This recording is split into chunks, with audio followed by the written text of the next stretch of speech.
वैकुंठ चतुर्दशी। वैकुंठ चतुर्दशी की पुराणों में प्रमुख रूप से 3 कथाएं मिलती हैं, जिनके बारे में कहा जाता है कि इन्हें वैकुंठ चतुर्दशी के दिन पढ़ने या सुनने से 14,000 पाप कर्मों का दोष मिट जाता है। वैकुंठ चतुर्दशी की पहली कथा।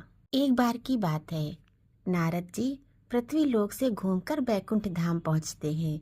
भगवान विष्णु उन्हें आदर पूर्वक बैठाते हैं और प्रसन्न होकर उनके आने का कारण पूछते हैं। नारद जी कहते हैं, हे प्रभु, आपने अपना नाम कृपा निधान रखा है। इससे आपके जो प्रिय भक्त हैं वही तर पाते हैं। जो सामान्य नर नारी है वह वंचित रह जाते हैं।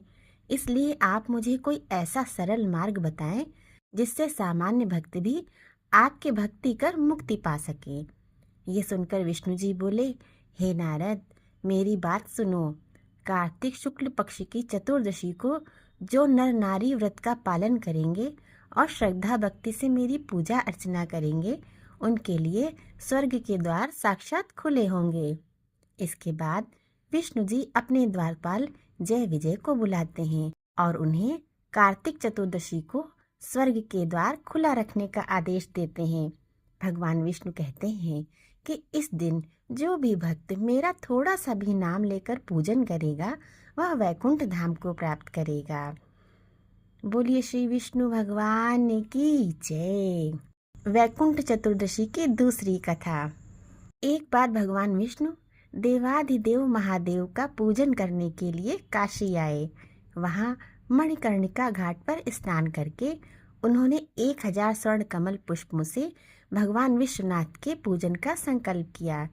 अभिषेक के बाद जब वे पूजन करने लगे तो शिव जी ने विष्णु जी की भक्ति की परीक्षा के उद्देश्य से एक कमल पुष्प कम कर दिया। भगवान श्री हरि को पूजन की पूर्ति के लिए 1000 कमल पुष्प चढ़ाने थे। एक पुष्प की कमी देखकर विष्णु भगवान ने सोचा, मेरी आंखें भी तो कमल के ही समान हैं। मुझे कमल नयन और पुंडरी काक्ष कहा जाता है, राजीव नयन कहा जाता है। यह विचार कर भगवान विष्णु अपनी कमल समान आंख चढ़ाने को प्रस्तुत हुए। विष्णु जी की इस अगाध भक्ति से प्रसन्न होकर देवाधिदेव महादेव प्रकट होकर बोले, हे विष्णु, तुम्हारे समान संसार में दूसरा कोई मेरा भक्त नहीं है। आज की यह कार्तिक शुक्ल पक्ष चतुर्दशी अब वैकुंठ चतुर्दशी कहलाएगी और इस दिन व्रत पूर्वक जो पहले आपका पूजन करेगा उसे वैकुंठ लोक की प्राप्ति होगी।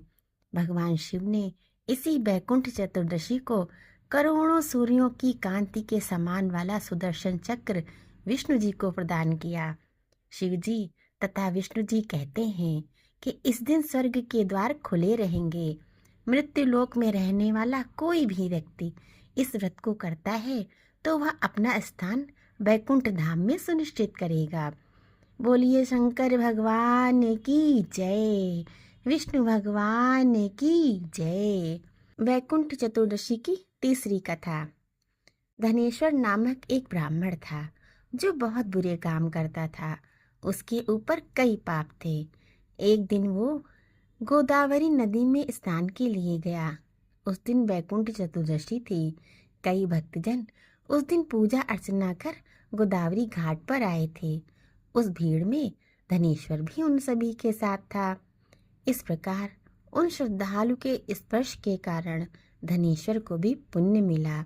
जब धनेश्वर की मृत्यु हो गई तब उसे यमराज लेकर गए और नरक में भेज दिया। तब भगवान विष्णु ने कहा, ये धनेश्वर बहुत पापी है, पर इसने वैकुंठ चतुर्दशी के दिन गोदावरी स्नान किया है और श्रद्धालुओं के पुण्य के कारण इसके सभी पाप नष्ट हो गए हैं, इसलिए इसे वैकुंठ धाम मिलेगा। अतः धनेश्वर को वैकुंठ धाम की प्राप्ति हुई। बोलिए श्री विष्णु भगवान की जय।